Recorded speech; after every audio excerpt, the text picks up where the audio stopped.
ସମ୍ବଲପୁର ଜିଲ୍ଲାରେ ଥିବା ହୁମା ମନ୍ଦିର ବଙ୍କା ହେଲା କାଁ କରି। ଇନୁ ପୂଜା ପାଉଥିବା ବାବା ବିମଲେଶ୍ୱର କେନୁ ଆସିଲି। କାଣା ରହିଛେ ହୁମା ମନ୍ଦିରର ରହସ୍ୟ ଆସୁନ୍ ଜାନ୍ମା ଇ ଭିଡ଼ିଓରେ। ଐତିହାସିକ ମତ ଅନୁସାରେ 500-600 ବର୍ଷର ତଲର କଥା ଏଟା। ବରଗଡ଼ ଜିଲ୍ଲା ଭେଡ଼େନ ବ୍ଲକ ପପଙ୍ଗା ଗାଁରେ ରହୁଥିଲେ ହୋତା ବାବୁ। ହୋତା ବାବୁ ହେଉଛନ୍ ପପଙ୍ଗା ଗାଁର ମୁଖିଆ। ଆଉ ସେ ଗୋଟେ ଗାଏଟେ ରଖିଥିଲେ। ଆଉ ସେ ଗାଏକେ ଚରାବାର ଲାଗି ଗୋଟେ ଗାଏ ଚରାଲିଟେ ବି ରଖିଥିଲେ। ସେ ଗାଏ ଚରୁଆ ଜଣକ ସବୁଦିନ ଗାଏକେ ନେଇକରି ଚରେଇ ଯାଏ ସମ୍ବଲପୁର ପାଖର ମହାନଦୀର ଖଣିକି। ଦିନେକର କଥା ହୋତା ବାବୁ ଅନୁମାନ କଲେ ଯେ ଗାଏର ଗୁରସ ଦେବାର ପରିମାଣଟା ଧୀରେ ଧୀରେ କମ୍ ହେଇଯାଉଛି। ଏ କଥାଟା ସେ ଲୋକକେ ଡାକିକରି ପଚରାଲେ ସେ ଗାଏ ଚରୁଆକେ ଗୁରସର ପରିମାଣ କେନ୍ତା କମ୍ ହେଇଯାଉଛି। ତ ସେ ଗାଏ ଚରୁଆଟା କହିଲା, ଆଜ୍ଞା ମୁଇଁ ତ ସାଧା ସିଧା ଲୋକ ଗାଏକେ ଚରେଇ ଆନିକରି ଫେର୍ ବାନ୍ଧି ଦଉଛେଁ, ତ ଗୁରସ କେନ୍ତା କମ୍ ହେଇଯାଉଛେ ସେଟା ମୁଇଁ କେନ୍ତା ଜାନିପାରମି। ହୋତା ବାବୁ ଠିକ୍ ଅଛେ କହିଲେ। ଆଉ ସେ ନିଜେ ସେ ଗାଏକେ ଚରେଇ ବାହାରଲେ। ଆରେ ଦିନର ସଖାଲୁ ଗାଏର ଲେନ୍ସ ଧରିକରି ଗାଏର ପଛେ ପଛେ ଗଲେ ହୋତା ବାବୁ। ସବୁଦିନ ତାରପରେ ସେ ଚରି ଯାସି ସେ ମହାନଦ ଖଣିକେ ହୋତା ବାବୁ ବି ଗାଏର ପଛେ ପଛେ ଗଲେ।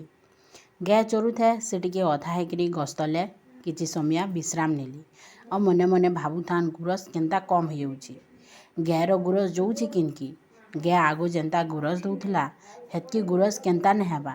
କାଣା ରହିଛେ ଏଥିର କାରଣ ଏଇଟା ଭାବି ଭାବି ସେ ଗଛତଲେ ଟିକେ ଆରାମ କରିଥିଲେ। କିଛି ସମୟ ଗଲା ପରେ ଗାଏକେ ଦେଖିଲେ ଯେ ସେ ଦେଖିକରି ଆଶ୍ଚର୍ଯ୍ୟ ହେଇଗଲେ। ଗାଏଟା ଗଲା ଆଉ ଗୋଟେ ଶିବଲିଙ୍ଗ ଆକାରର ପଥର ଉପରକେ ତାର ଗୁରସଟା ତାର ସେନ ଝରିକରି ପଡ଼ୁଛି। ଆଉ ଏଇଟା ଦେଖିକରି ହୋତା ବାବୁ ଚମକି ପଡ଼ଲେ। ସେ କିଛି ନା ଭାବିକରି ଯାଇକରି ସେନକେ ଲାଙ୍ଛା ଦେଇକରି ମୁଡ଼ିଆଟେ ମାରଲେ। ଆଉ ଭାବିଲେ ଯେ ଏଇଟା ପ୍ରଭୁ ଶିବ ଶଙ୍କର ହିଁ ମୋତେ ଶିବ ମହାପୁର ବଢ଼େଟେ ଭକତ ଥିଲେ। ଆଉ ସେ ଏଥର ସେ ଗାଏ ଚରୁଆକେ ଆଉ ଗାଏ ଚରାବାର ଲାଗି ନା ପଠାଲି। ସେ ନିଜେ ଗାଏ ଚରେଇ ଗଲେ। ଗାଏ ଚରାବାର ସାଙ୍ଗେ ସାଙ୍ଗେ ସେ ଶିବଲିଙ୍ଗକେ ପୂଜା ପାଠ ବି କରୁଥାନ୍। ଏନ୍ତା କିଛି ଦିନ ଗଲା। ତାରପରେ ଏଇ କଥାଟା ସୁର ପାଇଲେ ସମ୍ବଲପୁରର ରଜା ବଳରାମ ଦେବ। ବଳରାମ ଦେବ ଯେତେବେଳେ ଏ କଥାଟା ସୁର ପାଇଲେ ସେ ଆଶ୍ଚର୍ଯ୍ୟ ହେଇଗଲେ। ସଥେ କାଣା ଏନ୍ତା ଚମତ୍କାର ହେଇଛେ। ଆଉ ସେ କିଛି ନା ଭାବିକରି ବାହାରି ପଡ଼ଲେ ସେ ଜାଗାକେ ଦେଖବାର ଲାଗି ଜାନବାର ଲାଗି ସତ୍ କାଣା ଶୁନବାର ଲାଗି। ଆଉ ସେ ସାଙ୍ଗେ ସାଙ୍ଗ ବାହାରିଗଲେ ତାକର ମନ୍ତ୍ରୀମାନଙ୍କର ସାଙ୍ଗେ। ଆଉ ସେ ଜାଗାକେ ଯାଇକରି ଦେଖିଲେ। ଆଉ ସେ ସବୁ କଥା ଜାଣିପାରିଲେ। ଆଉ ସେ ଆଶ୍ଚର୍ଯ୍ୟ ବି ହେଇଗଲେ। ଆଉ ମନେ ମନେ ତାକର ଟିକେ ଦ୍ୱନ୍ଦ୍ୱ ବି ଥିଲା। ତାରପରେ ସେ ଆସିକରି ରାତିର ଖାନା ଖାଇକରି ଶୋଇଥାନ୍ କି ହଠାତ୍ ତାକର ସପନରେ ଆସିଲେ ଶିବ ମହାପୁରୁ। ଆଉ କହିଲେ ମୁଇଁ ତୋ ରାଜ୍ୟରେ ଉଭା ହେଇଛେ। ହେ ଗାଏ ଯେନ୍ ଗୁରସ ଦଉଛେ ହେଟା ଆଉ କେହି ନୁହେଁ ସେ ମୁଇଁ ସେନ ତୁଇ ମୋର ମନ୍ଦିରଟେ ବନା ଆଉ ପୂଜା ପାଠ କର। ଏତ୍କି କହିକରି ଶିବ ମହାପୁରୁ ଉଭିଗଲେ ତାକର ସପନଥି।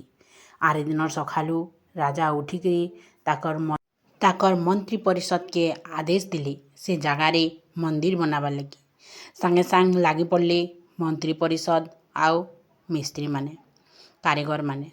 ତାରପରେ ସେ ଜାଗାରେ ଖୁବ୍ ସୁନ୍ଦର ମନ୍ଦିରଟେ ବନାଲେ ଶିବ ମହାପୁରୁ, ଯେନ୍ଟାକି ଇହାଦେ ଆମେ ହୁମା ମନ୍ଦିର ବୋଲି ଜାନୁଛୁଁ।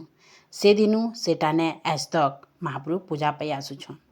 ଏଇଟା ଥିଲା ମନ୍ଦିର ବନାର କଥା। ଇନୁ ଆସିଲା ମନ୍ଦିର ବଙ୍କା ହେଲା କାଁ କରି। କିଛି ଲୋକ କହିସନ୍ ମହାନଦରେ ଥରେ ବହୁତ ବଡ଼ ବାତ୍ୟା ବନ୍ୟା ଆସିଥିଲା। ସେ ମ୍ୟାଟକେ ବି ଧୋଇକରି ନେଇଯାଉଥିଲା ସେ ବନ୍ୟାର ପେନ୍। ସେଥିଲାଗି ମନ୍ଦିରଟା 90 ଡିଗ୍ରୀରୁ 46 ଡିଗ୍ରୀ ବଙ୍କା ହେଇଯାଇଛି ବୋଲିକରି କିଛି ଲୋକ କହିସନ୍। ଆର୍ କିଛି ଲୋକ କହିସନ୍ ଯେ ମନ୍ଦିରଟା ରାଜା ବଳରାମ ଦେବ ହେନ୍ତା ଟିକେ ବଙ୍କା କରି ହିଁ ବନେଇଥିଲେ। କାରଣ ମହାନଦୀର ଖଣ୍ଡରେ ଥିବାର ଲାଗି ମହାନଦୀରେ ଆଉଥିବାର ବନ୍ୟାର ଲାଗି ମନ୍ଦିରର ଯେନ୍ତା କିଛି କ୍ଷୟକ୍ଷତି ନାଇଁ ହଉ ସେଥିଲାଗି ରାଜା ଆଗରୁ ହିଁ ହେନ୍ତା ବନେଇଛନ୍ ବୋଲି କିଛି ଲୋକ କହିସନ୍। ପ୍ରକୃତିରେ ମନ୍ଦିର ବଙ୍କା ହେଲା କାଁ କରି ଇ ରହସ୍ୟଟା ରହସ୍ୟରେ ହେଇକରି ହିଁ ରହିଯାଇଛି। ଆପଣମାନଙ୍କୁ ଏ ଭିଡ଼ିଓଟା କେନ୍ତା ଲାଗଲା ମତାମତ ନିଶ୍ଚୟ ଦେବେ। ଜୁହାର ରହିଲି। ଜୟ ଶିବ ଶମ୍ଭୁ।